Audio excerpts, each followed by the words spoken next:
2020학년도 경희대는 학생부 종합전형과 고교 연계전형이라는 고교 추천전형, 그리고 고른기회 전형으로 학종을 유형별로 나뉘어서 선발합니다. 일단 학생부 종합전형에는 네오르네상스라는 명칭으로 전형이 있고요.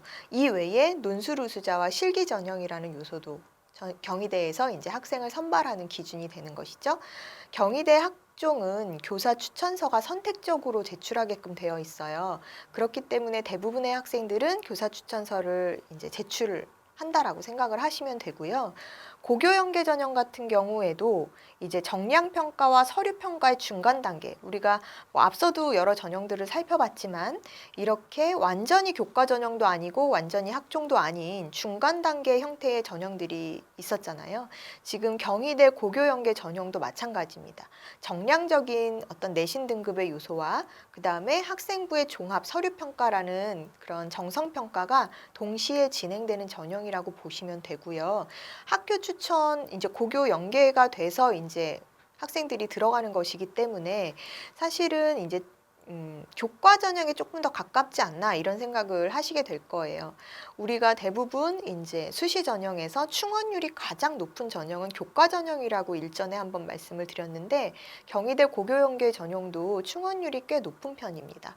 그래서 우리가 생각하는 경희대 교과가 반영되는 전형이면은 컷이 굉장히 높겠는데 싶겠지만 의외로 한 2등급 초반선에서도 합격을 하는 케이스들이 많이 보이는 것으로 봐서 충원이 그만큼 높아서 이렇게 되는구나 라는 걸로 생각을 하시면 될 것 같고요.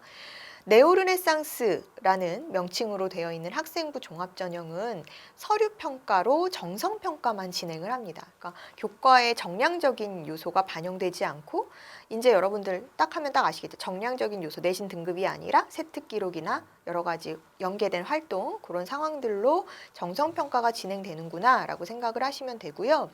2단계에서 면접이 들어가는데 경희대 면접은 서류 기반 면접이 진행되는 게 아니라 특정 상황에 대한 어떻게 보면은 완벽한 뭐 제시문이 주어진다기보다는 질문 자체가 약간 제시문형에 가까운 그런 문제가 나오죠. 그래서 인문계, 자연계 나누어서 나오는데 문제는 이제 여러분들이 경희대 기출면접 문제를 보다 보면 이거 시사적인 사안이 내가 언젠가 뉴스에서 들어봤었던 내용들이네 이렇게 생각해서 그냥 단순히 거기에 대한 자신의 의견만 제시하고 끝나버리는 경우가 많아요. 그런데 사실 그렇게 답변하면 면접에서 좋은 점수를 얻기는 어렵습니다. 경희대 제시문형 면접이라고 이제 우리가 이해하기 쉽게 부를 텐데 경희대 네오르네상스 면접은요. 자신이 이 사안에 대해서 원인과 해결 방안을 제시할 때 내가 배운 사회나 과학 교과의 기본적인 이론적 개념을 근거로 들어서 자신의 주장을 좀 논리적으로 설득력 있게 제시해야 되는 부분이 있어요. 그렇기 때문에 사실은 만만치 않은. 그래서 경희대 면접을 준비하는 학생들은 사실 이런 내가 지금까지 배웠었던 교과목에 대한 개념을 다시 한번 정리를 하면서 기출문제를 가지고 어떻게 답변을 해서 설득력을 높일 것인가를 고민을 해봐야 할 것 같습니다. 기본적으로 이제 면접에 대한 부분들이 그렇게 좀 까다롭게 진행이 되는 부분이 있어서 사실은 1단계가 통과가 되고 2단계 면접을 잘 본다라고 하면 좋은 결과가 또 나오기도 하는 그런 형태의 학생부 종합이라고 보시면 될 것 같습니다. 학생부 종합전형인 네오르네상스는 인재상이 3개 유형으로 나뉘어요. 그래서 지금 보시면 뭐 문화인, 세계인, 창조인 이렇게 나뉘어 있는데요. 문화인 같은 경우는 다양한 공동체 안에서 삶을 완성해가는 책임 있는 교양인 이렇게 목표로 하고 있어요. 이해하기 쉽게 그냥 인문사회계열이라고 생각하시면 될 것 같아요. 네, 인문사회계열, 인문학적인 어떤 소양, 기본적인 어떤 교양을 가지고 다양한 세계에 사회적으로 일어날 수 있는 쟁점이나 논점들에 대해서 해결 방안을 잘 제시할 수 있느냐 이런 부분을 묻는 것 같고요. 지구적 차원에서 타인과 함께 평화를 추구하는 세계 시민인 세계인 이 부분은 글로벌 인재, 어학 능력 특기자의 어떤 인재상 이렇게 보시면 될 것 같거든요. 그래서 타인과 함께 평화를 추구한다. 그러니까 세계적인 어떤 글로벌 인재로서의 마인드와 소통 능력을 가지고 있느냐 이 부분을 강조한다면 세계인의 자질로 평가될 수 있겠죠. 그리고 창조인은 학문 간의 경계를 가로지르며 융복한 분야를 개척하는 전문인 이렇게 나와 있는데요.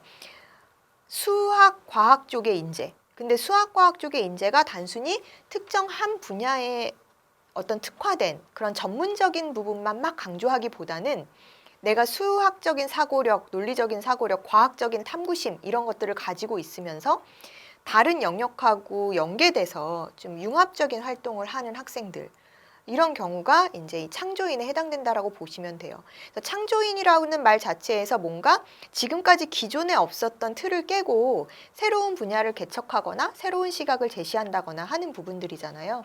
수학 수업을 하면서도 이것을 경제랑 연관시키다든지 과학을 하면서도 뭐 다른 분야랑 또 연관시킨다, 생명하고 화학을 연관시킨다든지 뭐 이런 식으로 좀 융복합적인 활동을 하는 공학 인재, 수학이나 과학 쪽의 인재라면 도전해 볼 만하겠죠.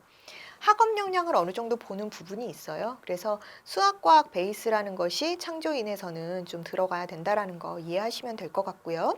이렇게 세 개로 나뉘어 있는 인재상에 부합하는 인재면 사실은 네오르네상스에 도전할 수 있다라는 걸로 이해하시면 될 것 같습니다. 학업 역량 30%, 전공적 합성 30%라는 비중으로 뽑기 때문에 나머지 인성이나 발전 가능성에 비해서 비율이 높은, 상대적으로 높은 학업 역량이나 전공적 합성을 좀 중요하게 보는 학교구나. 이렇게 생각하시면 될 것 같고요. 학업에 대한 기초적인 수학 능력. 그래서 아까 면접도 그냥 단순히 푸는 게 아니라 인문사회계를 지원하는 학생들은 이런 관련 교과의 기본 배경 지식을 근거로 말해야 된다라고 했었잖아요. 그래서 이런 기초적인 수학 능력이 굉장히 좀 중요하게 여겨지는 전형이라고 보실 수 있고 또 지원 계열 관련 분야에 대한 관심과 전공적 합성이죠. 그래서 관심과 이해, 노력 이런 활동들이 나와 있으면 네오르네상스는 합격하지 않을까 하는 생각이고요. 2단계 면접 같은 경우도 제가 말씀드렸다시피 전공적 합성 위주로 보는. 그래서 이제 이런 학업 역량이 조금 네오르네상스에선 중요하구나라는 거 여러분들이 알고 계시면 될 것 같습니다. 이 외에도 이제 면접에서는 인성적인 부분을 평가할 수밖에 없는데요. 학생을 서류로만 대하지 않고 실제로 면대면으로 대하게 되는 첫 시험이다 보니까 우리가 생각하는 정말 말 잘하고 막 또박또박 이것도 중요하지만 첫 인상도 굉장히 중요합니다. 그리고 당황스러울 수 있는 상황 또는 긴장 상황에서 내가 얼마나 그 상황을 여유롭고 융통성 있게 넘기는가 그리고 그것을 통해서 학생의 자신감이 겸손한 자신감이 드러날 수 있다면 그렇게 된다면 사실은 태도적인 측면에서 굉장히 좋은 평가를 받을 수가 있는 것이죠. 논술 전형은 사실 학종과는 다르게 말 그대로 이제 논술의 실력이 좀 좌지우지되는 전형인데요. 논술고사 70에 학생부 30 그리고 수능 최저가 있는 형태로 학생들을 선발하게 됩니다. 학생부는 석차 등급을 반영해서 뽑게 되는데 인문계의 경우 이제 2개 합 4 이내, 또 자연계의 경우도 영역별로 등급합 5 이내 이런 기준을 최저 학력 기준을 두고 있어요. 그러면 우리가 여기서 생각해야 될 것은 인문계는 2개 합 5 이내, 그다음에 자연계는 2개 합 인문계는 2개 합 4 이내, 자연계는 2개 합 5 이내라는 조건을 보면 평균적으로 2등급선 학생이 지원할 수 있다라고 이해하면 될 것 같아요. 네. 그래서 수능에서는 평균 한 2등급 선이면 최저를 맞춰서 그러니까 수능에서 한 평균 2등급 선이 논술고사로 지원할 수 있구나 이렇게 생각하시면 될 것 같습니다. 네. 그래서 최저 기준을 맞추는 게 일단 관건이고 그리고 고교 연계 전형이나 논술 우수 전형, 그다음에 다른 실기 우수자 전형이 각각 석차 등급의 반영 비율이 그러니까 반영 점수가 좀 다르게 진행이 되죠. 표를 보시면 알겠지만 내신 등급 반영이 전형마다 다르기 때문에 이것들을 확인하고 보셔야 되는데요. 학생부 정량 평가가 반영되는 고교 연계 전형은 2등급 이하부터 편차가 크게 떨어지기 시작합니다. 그쵸? 보시는 바와 같이 2등급 이하 선부터 편차가 크고 반면에 체육 실기 우수자 전형을 보면은요 1등급 이하부터 막 큰 폭으로 떨어져요. 네. 근데 같은 실기 우수자 전형에서 무용이라든지 연극 또는 뭐 미술 이런 쪽은 사실은 또 그렇게 1등급 이하 선부터 큰 편차로 떨어지지는 않죠. 그래서 체육 실기를 보는 실기 우수자 전형의 내신도 중요하구나 라는 거 여러분들이 좀 생각하시면 될 것 같습니다. 그래서 전형별 내신 등급 반영을 미리 체크해 보고 내가 지원할 때 불리하지 않은 내신선을 판단해서 경희대는 지원 전략을 세우시면 될 것 같습니다. 네, 오늘은 여기까지 입시양명이었습니다. 면접장 들어가기 전에 조교랑 한참 얘기했다는 거예요. 수험생이 가갖고 거기 조교랑 그렇게 얘기